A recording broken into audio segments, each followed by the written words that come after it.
Hi friends, সবাই কেমন আছো? আশা করি ভালো আছো। আমি খুব ভালো আছি। আজকে তোমাদের দেখাবো নিরামিষ একটা রেসিপি, কচুর শাক। চিংড়ি মাছ দিয়ে কচুর শাক খুব ভালো লাগে।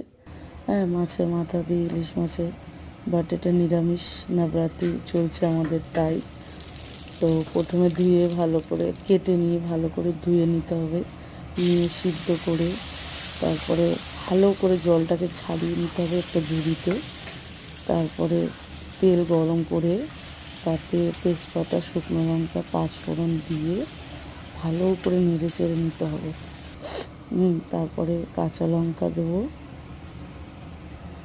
তারপরে হলুদ, নুন, মিষ্টি তিনটে দিয়ে দেবো।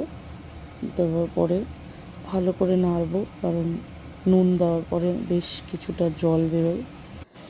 জলটাকে ভালো করে নাড়তে নাড়তে 15-20 মিনিট ধরে জলটাকে টানাতে হবে, ভালো করে শুকিয়ে যাবে। এর মধ্যে আর কোনো মশলা পড়বে না, বাট এটা কোনো মশলা ছাড়াও খেতে এত সুস্বাদু হয়। বন্ধুরা, তোমরা বানিয়ে খেয়ে দেখো আর আমাকে ফলো করো এরকম রেসিপি দেখার জন্য। টাটা।